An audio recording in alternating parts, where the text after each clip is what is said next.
मसूरी में लगातार हो रही भारी बारिश के कारण लाइब्रेरी अकेडमी मार्ग पर एक होटल का पुष्टा ढहने से 5 वाहनों के क्षतिग्रस्त होने व अन्य नुकसान का मसूरी के विधायक व प्रदेश के कैबिनेट मंत्री गणेश जोशी ने मौके पर जाकर निरीक्षण किया। वहीं साथ ही उन्होंने माल रोड के सुधारीकरण के कार्य का भी निरीक्षण किया व कार्य के विलंब होने पर नाराजगी व्यक्त की। गणेश जोशी ने कहा कि जिन वाहनों का नुकसान हुआ है उन्हें यथाशीघ्र ठीक करवाया जाए ताकि सीजन में उनका नुकसान न हो। उन्होंने कहा कि होटल से जो भी मुआवजा होगा दिलवाया जाएगा। आज मैं यहाँ पर पहुँचा हूँ क्योंकि वो एक प्राइवेट होटल की पुस्ता था जिसकी वजह से 3 गाड़ियाँ पूरी तरह से क्षतिग्रस्त हो गई हैं, 2 गाड़ियाँ आंशिक रूप से क्षतिग्रस्त हुई हैं। हमने होटल के ऑनर से बात की है और उनसे जो भी मुआवजा होगा इन प्रभावित लोगों को दिलवाया जाएगा। साथ ही मैंने आज माल रोड का भी निरीक्षण किया है। जो काम की गति है वो ठीक नहीं है। मैंने एससी और एक्सएम दोनों से कहा है कि आप डे नाइट काम कराएं, लेबर बढ़ाएं और काम में तेज़ी लाएं, क्योंकि उन्होंने मुझे जब पहले मैंने बैठक देहरादून में बुलाई थी 31 तारीख का मुझे प्रॉमिस किया था और इनका ये कहना है कि साहब बीच में बारिश आ गई, 5-6 दिन उससे डिले हो गए, तो किसी भी सूरत में 15 तारीख से पहले काम पूरा करने की कोशिश मैंने इनको किया है और मुझे पूरा भरोसा है कि ये लगकर इस काम को पूरा करेंगे। जिस प्रकार से हम उसको खोद को बना रहे हैं, सारी चीज़ों को अंडरग्राउंड कर रहे हैं, तो काम में तो समय लगता है। हाँ, लेकिन काम की रफ्तार इन्होंने शुरू में अगर थोड़ा डे नाइट काम किया होता तो अभी तक काम पूरा हो जाता। इसके लिए मैंने इनको आज देखिए नियामक आयोग की रिपोर्ट के बाद इसको बढ़ाया गया है और अन्य प्रदेशों की आप देखें, प्रदेशों की तुलना में हमारे प्रदेश में खरीदी बिजली के दाम जो है 45 से कम है। कांग्रेस भवन में आयोजित पत्रकार वार्ता में पछवा दून जिला अध्यक्ष लक्ष्मी अग्रवाल ने बीजेपी सरकार पर आरोप लगाते हुए राहुल गांधी की सदस्यता समाप्त करने को लेकर कहा कि पूरे देश में कांग्रेसी कार्यकर्ताओं में आक्रोश है और 1 महीने तक विभिन्न कार्यक्रम आयोजित कर कांग्रेस अपना विरोध दर्ज कराएगी।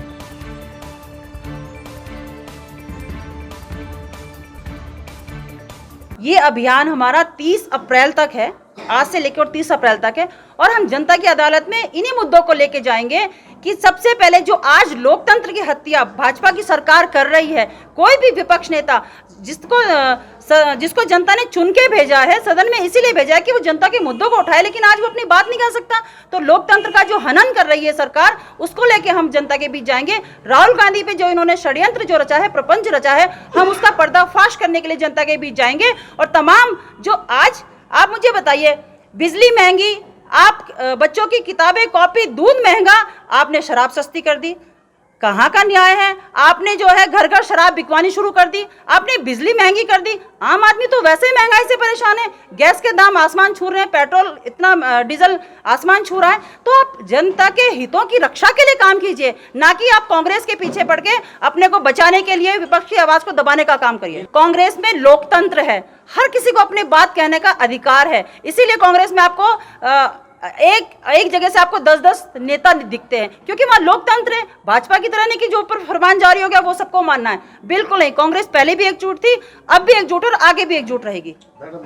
हम तो कहते हैं खूब दीजिए आप पप्पू की संज्ञा, उन्होंने तो साबित कर दिया। भारत जोड़ो यात्रा में सुबह 6 बजे निकलकर लाखों लोग जिस व्यक्ति के पीछे चल रहे हो, लाखों लोग अपने मन की बात उस व्यक्ति से कर रहे हो, उसके गला लिपट रहे हो, उससे अपनी बातें साझा कर रहे हो, वो लोगों के दिलों में बसता है। पप्पू तो आपके मोदी जी बन गए, अब वो जवाब मुंह छुपाए फिर रहे हैं। आप कहते थे मैं 56 इंच का मेरा सीना, अब जब सच्चाई सामने आएगी मोदी जी, तब आप उस 56 इंच के सीने को कहाँ छुपाएंगे? मुंह दिखाने के काबिल नहीं रहेंगे, क्योंकि सच तो एक दिन आना ही है। उस दिन आप सोचिए कि आपका क्या होगा। तमाम वो नेता, उसमें चाहे कोई भी हो, चाहे वो केंद्रीय मंत्री हो, चाहे वो यहाँ के मंत्री हो, चाहे वो कोई विधायक हो, तमाम उन नेताओं के खिलाफ FIR दर्ज होगी जिन्होंने इस तरह के बयान दिए हैं। देखिए, जैसा आप सभी जानते हैं कि जो भाजपा की सरकार है वो निरंतर, मैंने पहले भी कहा है कि दबाव की राजनीति का रुख उन्होंने अपना रखा है। जो भी नेता, हमारा कांग्रेस के नेता संसद में, सड़क पे कहीं भी कोई बात उठाता है तो उसे किसी न किसी तरह कुचलने का वो कार्य करती है। इसी क्रम में राहुल गांधी जी की जो बिल्कुल तत्परता के साथ जो उन्होंने एक कार्य दिखाया कि तुरंत सदस्यता निरस्त कर दी और तुरंत उन्हें बेघर कर दिया, ऐसे ही अगर जनता के कार्यों के लिए, महंगाई के लिए, इन चीज़ों के लिए भी इतनी तत्परता दिखाए तो भाजपा सरकार को कहीं ना कहीं जनता भी उनको सराहेगी।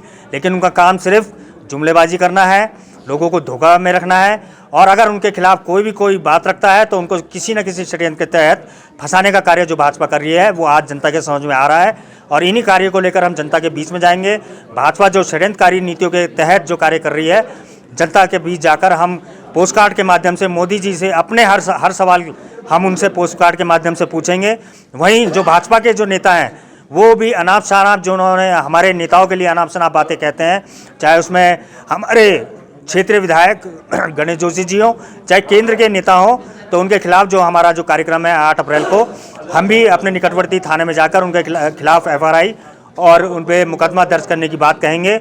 वहीं जो 30 अप्रैल तक जो हमें प्रदेश कांग्रेस कमेटी और जिला कांग्रेस कमेटी के द्वारा जो निर्देश मिलेंगे, हम इस कार्यक्रम को तत्परता के साथ जनता के बीच जाकर इन कार्यक्रमों को ले जाएंगे। और राहुल गांधी जी की जो लड़ाई है, जो उन्होंने कहा है कि हम नहीं डरेंगे, तो हम कहीं नहीं डरने वाले भाजपा से और हम अपनी बात पूरी जनता के साथ लेकर हम सड़कों पर उतरेंगे और कहीं ना कहीं हमारी जनता के बीच में तो हमारी जीत होगी, ये निश्चित है। कांग्रेस पार्टी पूरी एकजुटता के साथ 2024 का जो लक्ष्य है उसे पार करेगी और जो भाजपा की सरकार है जो लगातार ऐसे कार्य कर रही है, अब जनता के बीच वो छुपने वाले नहीं है। उनका झूठ का पर्दाफाश अडानी के रूप में अब होने वाला है। जिस दिन ये पर्दाफाश हो जाएगा तो भाजपा जो सरकार है वो स्वतः ही खत्म हो जाएगी और 2024 में कांग्रेस जो है वो पुनः इस पूरे देश में अपना परचम लहराएगी।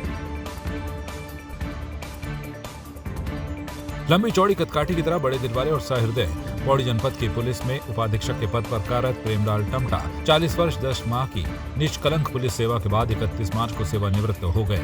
उनके साथ अपर पुलिस उपनिरीक्षक राजेंद्र प्रसाद भट्ट भी 37 वर्षों की पुलिस सेवा के बाद ऐच्छिक रूप से सेवानिवृत्त हो गए हैं। पौड़ी की वरिष्ठ पुलिस अधीक्षक श्वेता चौबे द्वारा अन्य पुलिस अधिकारियों की उपस्थिति में उपाधीक्षक सीओ टमटा को भावभीनी विदाई दी गई।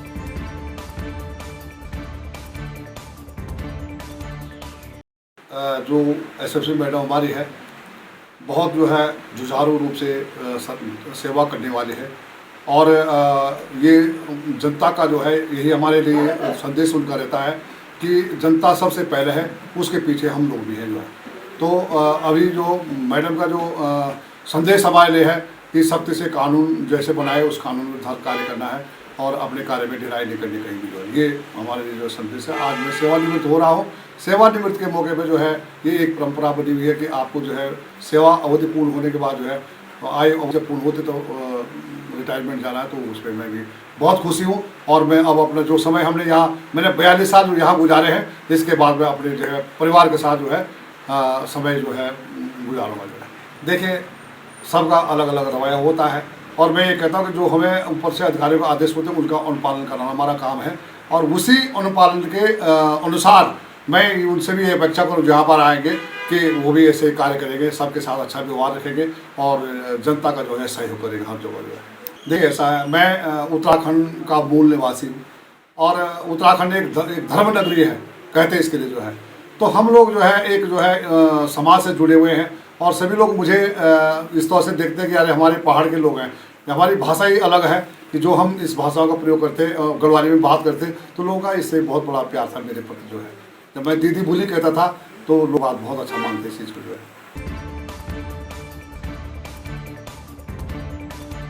उत्तराखंड कांग्रेस के पूर्व प्रदेश अध्यक्ष गणेश गोदियान ने पौड़ी पहुंचकर केंद्र की बीजेपी सरकार पर तानाशाही का आरोप लगाया है। गणेश गोदियान ने राहुल गांधी की लोकसभा सदस्यता समाप्त किए जाने पर इसे केंद्र सरकार की तानाशाही करार दिया है।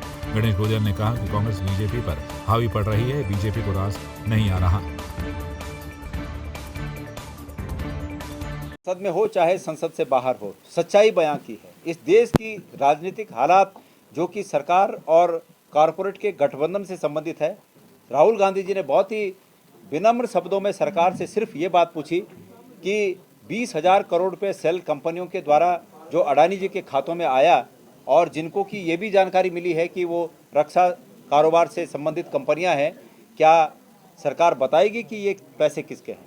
राहुल गांधी जी ने ये पूछा कि क्या सरकार ये बताएगी कि माननीय प्रधानमंत्री जी जितनी बार विदेश यात्राओं में गए, अडानी जी कितने बार उन्हीं जहाज़ों से विदेश यात्रा उनके साथ गए, कितने बार दूसरे जहाज़ों से उसी समय उसी देश में जिन जिन देशों की यात्रा प्रधानमंत्री जी ने की उन्हीं देशों में गए, और कितने ऐसे देश हैं जिनसे कॉन्ट्रैक्ट वापस अडानी को मिले उस दौरान।